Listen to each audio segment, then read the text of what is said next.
దేవుని మాట కార్యక్రమానికి ప్రతి ఒక్కరిని ప్రేమపూర్వకంగా ఆహ్వానిస్తూ ఉన్నానండి. దేవుని పెట్ట ప్రతి ఒక్కరికి వందనాలు. నీ మనస్సు అలసిపోయిందా? నీ పరిస్థితులను బట్టి నువ్వు మోయలేని భారం మోస్తూ ఉన్నావా?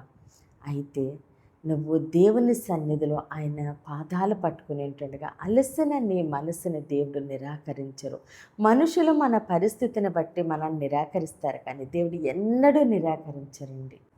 నీ హృదయాన్ని ఆయన దగ్గరకు తీసుకుంటూ ఉన్నారు. ఎందుకంటే నీవు బలహీనుడివి అని కాదు, కానీ నువ్వు ఒంటరిగా ఉండి నువ్వు నీ పరిస్థితులతో పోరాడుతూ ఉండగా దేవుని మీద నువ్వు ఆధారపడి అలసిపోయి ఉంటుండగా దేవుడు నిన్ను ఆయన ఆదరిస్తూ ఉన్నారు. ఆయన శాంతిని నీకు ఇస్తూ ఉన్నారు.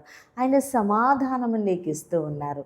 కాబట్టి దేవుడు ఎన్నడూ కూడా మనల్ని నిరాకరించరండి. అయితే ఈరోజు దేవుడు మన కొరకు సిద్ధపరిచిన ఆయన శ్రేష్టమైన వాగ్దానం చూద్దామండి. ప్రకటన 7వ అధ్యాయము 17వ వచనము. జీవజలముల బుగ్గల యొద్దకు వారిని నడిపించును, దేవుడే వారి కన్నుల నుండి ప్రతి బాష్ప బిందువును తుడిచివేయును. ఆమేన్. దేవుడి రోజు మనతో మాట్లాడుచున్న మంచి మాట, జీవజలముల బుగ్గల యొద్దకు వారిని నడిపించును. ఆమేన్. దేవుడు ఎక్కడికి నడిపిస్తున్నారండి? జీవజలముల బుగ్గల యొద్దకు. అక్కడ ఇంకా నీరు ఊరతనే ఉంటుందండి. జీవజలములు దేవుడు మనకి అట్టి జీవజలములు దేవుడు అనుగ్రహించబోతున్నారు.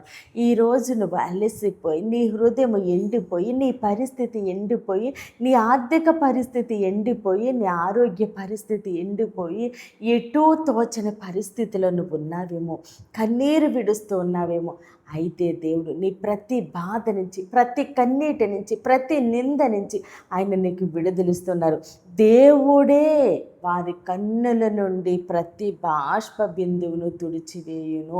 ఈరోజు నువ్వు ఏ బాధతో కన్నీళ్లు కారుస్తూ ఉన్నావో, ఏ వ్యాధనలో ఉన్నావో, ఏ అనారోగ్య పరిస్థితుల్లో ఉన్నావో, మనుషుల మాటలతో నీ హృదయం గాయమైపోయి నిందల అవమానాల మధ్యన ఉండి నువ్వు కన్నీరు కారుస్తూ ఉన్నావో, నీ బిడ్డల భవిష్యత్తు కోసము లేదా నీ భర్త కోసము ఏ విషయంలో నువ్వు కన్నీరు కారుస్తున్నావో దేవుడే నీ కన్నీరు తుడుస్తూ ఉన్నారు. దేవుడు మనుషుల్లాగా కన్నీరు తుడవడం కాదు, కానీ ఆయన కార్యము ద్వారా కన్నీళ్లు తుడుస్తూ ఉన్నారు.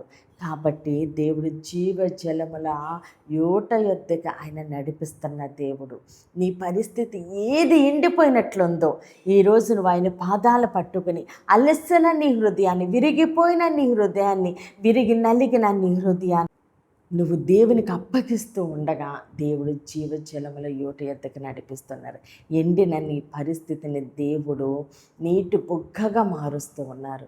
కాబట్టి దేవుడు ఆర్థిక సమృద్ధి చేత, ఆరోగ్యం చేత, ఘనత చేత, దీవెనల చేత దేవుడు నిన్ను నింపుతూ నీ కుటుంబాన్ని అనేక మందికి ఆశీర్వాదకరంగా, నిన్ను ఒక దీవెనకరంగా దేవుడు ఉంచబోతున్నారు. అలసిన నీ హృదయాన్ని దేవుడికి అప్పగించు. దేవుడే నిన్ను అనేక విషయాల వర్ధిల్లింప చేస్తూ ఉండగా సమస్త ఘనత, మహిమ, ప్రభావాలు మనము దేవునికే చెల్లిందామండి. ఈ కొద్ది మాటలు దేవుడు మన వెనుకల్లో దీవించి ఆశీర్వదించును గాక. ఆమెన్.